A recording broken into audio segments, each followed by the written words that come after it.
Well, thank you guys so much with the Burkhalter family. Hi, family. Hello. Hi. It's good to see you guys. You know, something very special. Well, first of all, you are very special. Thank you. That's really what makes this hour. There is something that happens the last 10 minutes of this hour.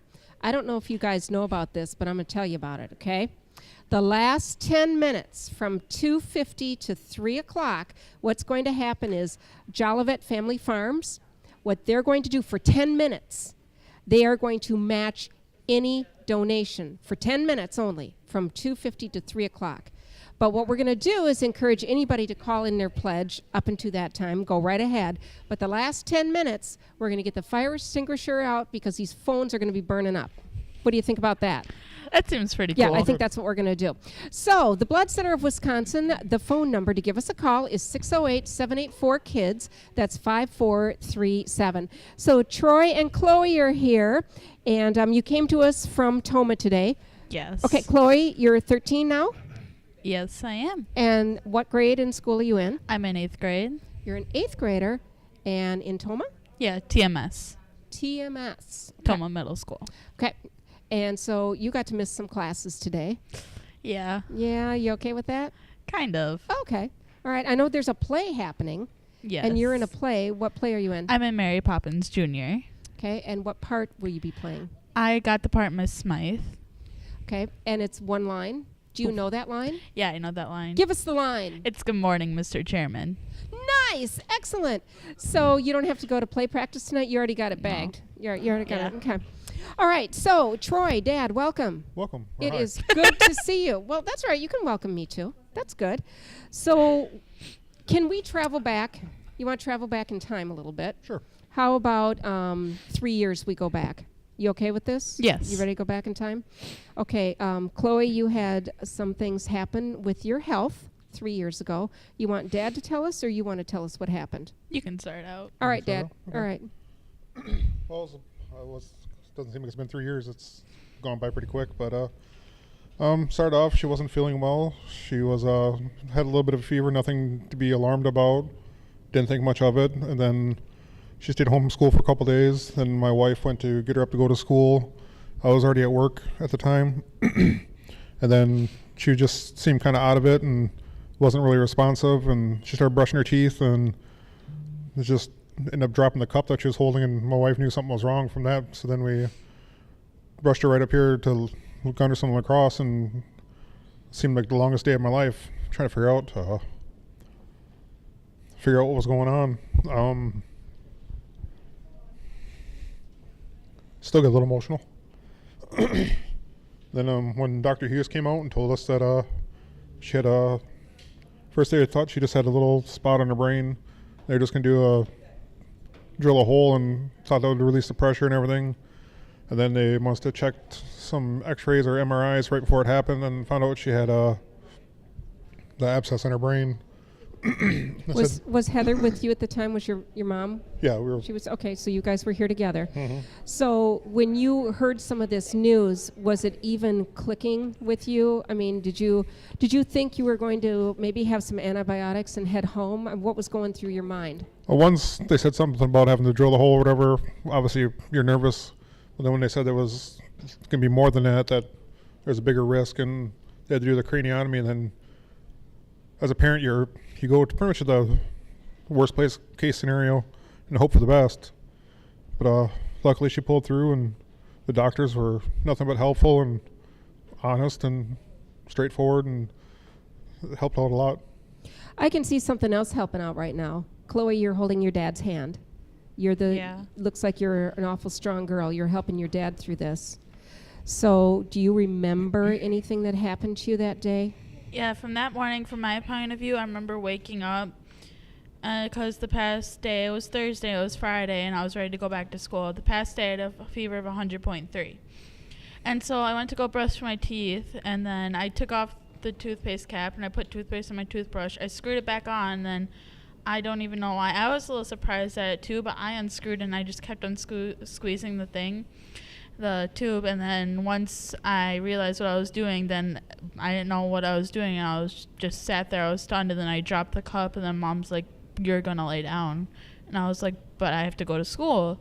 And she was like, there's something wrong. And then she called Dad. I just sat there. I didn't know what to think. I didn't cry because I was like, maybe it's just a little cold. And then on the way up there, my mom asked me what our address was, what my phone number was, what her phone number was, just all the basic stuff I should know. I got everything, and I showed no symptoms. I remember getting there. I couldn't walk, so Dad had to carry me in. I remember over his shoulder, I remember puking, and then them giving me water, and then that's the last thing I remember of that day. And then I came out, and they're like, you just went through a craniotomy. And I'm like, you gotta be kidding me. Because you have to figure, the day of my surgery was ironically April Fool's. Did you know what that meant? What did you call that surgery? Craniotomy. Did you know what that was? I had no clue. And then once they told me, I was stunned. I couldn't process it. Were you in pain? I was no pain. They asked me if I wanted any pain. I was like, I just have a slight headache. And they said that's weird because most people are in like a lot of pain once they get out. I was like, I just have a headache, but I'll be fine. So how long were you in the hospital? Do you remember? 6 days. Almost a week. Okay. So your life turned around in those 6 days. Oh, yeah. Okay. So what happened with your family in those 6 days? Do you remember? I know me and my wife were there every day. My 2 older daughters are a little older, so they were okay to be home by themselves. And then my mom and relatives keep an eye on them and make sure they were okay. It's kind of your life took a turn. Oh, yeah. In one day. So now you aren't working because you're here. Yeah. Okay. So both of you were taking time off work. All right. So you're trying to figure out what's going on. You're trying to figure out who's going to take care of who at home. So how did the Children's Miracle Network hospitals did you get a hold of them? Did they get a hold of you? How did that all happen? Do you remember? I'm not 100% sure, but I know they got a hold of us and just first started out with, gave us some food vouchers and said, you guys need to take a break. You need to go get something to eat because that's the last thing on our mind sitting there. Actually, I know this kind of better. They originally contacted... Go ahead. Chloe knows it better than Dad. Dad, take a break. just a little bit. Take a break a minute. They originally contacted us because me and my mom and my sister Ava, we have long QT syndrome. So when my mom had a heart attack, that was in 2008? 2007. 2007. We didn't know what to do. Me and the girls were watching a movie. We came home that night. I was like 3 years old. I had no clue what was going on. They took Mom to the hospital. They wouldn't even let Dad go with her. They had to fly her immediately to La Crosse. And then afterwards, Mom was fine. And then I remember CMN came in. They told us how to use an AED. And we have it at home sitting there, and we were all trained. And I was 5 years old at the time, and I just didn't know what was going on. I had no clue whatsoever. And then I learned how to do it, and I could barely push on this thing. So I was like, let's see, about this tall. And then dummy was like that big, and then like pushing on it, I was like, okay, I can't do this. So I had to have Dad help me. I was like, yeah, this is too big for me. I'm just 5. And then afterwards, they actually came into us. They did give us gas tickets and meal vouchers, but that's originally the first time they contacted us. It's amazing, isn't it? I mean, you have a huge medical complex like Gunderson Health System, and all of a sudden, they're zeroing in on your family. Mm-hmm. They know how to help you out. So what we've been doing is sharing stories. Now, we're not done with your story, but what we'd like to do right now is have those John, where are we at with calls? I think we have 3 calls already that have come in since you guys have joined us, which is excellent. So give us a call at the Blood Center of Wisconsin, and the number is 608-784-KIDS. That's 5437. So now we've got the surgery done with you. Been here quite a while, 6 days. You're back home. What happened next? Did you feel all right for a while? I'm going to go back a little bit. When I was in the hospital, they wouldn't let me walk. I wanted to get out of that bed. I wanted to go home to my dogs. I just wanted to get out of there. And when they did, they had this little thing. I don't know what it's called personally, but we called it a leash because whenever I would walk too far, they would pull me back a little bit. I just wanted to get up, and I just wanted to get out of there. I was like, I know I need this, but I just want to go home to my dogs. And then when I got back, I couldn't even pick them up because my IV, I couldn't lift everything over 10 pounds. The dogs aren't over 10 pounds, but we just wanted to be safe. I remember coming home. I remember the day I was coming home. I remember getting in my jacket, my hat, having my blanket, my stuffed animal Rupert. I've had him since day one. He's always been there. He's falling apart, but he's still here. But Rupert's still there. He's Okay, still here. all right. And then I remember walking in the door, and Thor hadn't seen me in like days, but to him it felt like years or months, and I felt forever to me. And then he tried jumping in my arm. I just didn't know what to do. I just broke out into tears.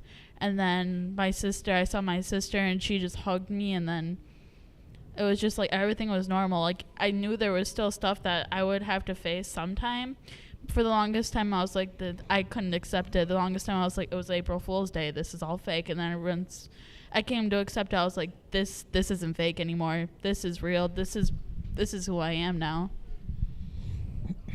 I felt fine. It was harder to sleep with my PICC line because we didn't want it being taken out. And then every day at like 3 to 4 o'clock for like half an hour, 45 minutes, we had to go to get medicine put in my IV, and that took forever for a time upon time, and that was just, it was a hassle. Who was in charge of that, getting your meds together? It was the RNs of Toma Okay. Gunderson. Okay. So have you had any problems since?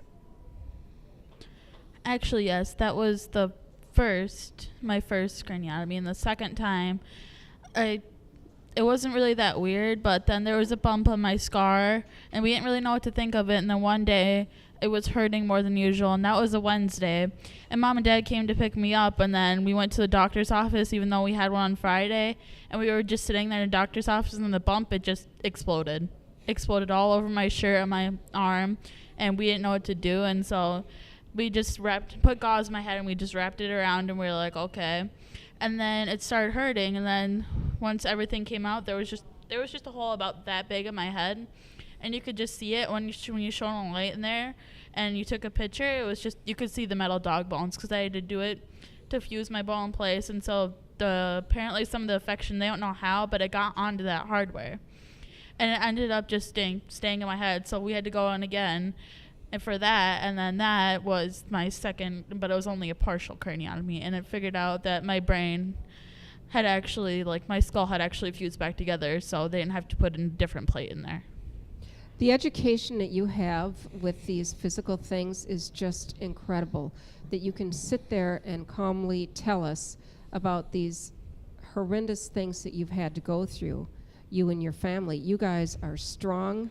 You have got a backbone like I just can't believe. You have got to be very proud of this girl. Oh, immensely. You have got to be. And he is. And your mom is, too. Have you been troubled with seizures? Actually, it was the day after Christmas. It was my first seizure. We didn't really know what it was. We were putting up a cuckoo clock my mom got for Christmas, and we were like, okay.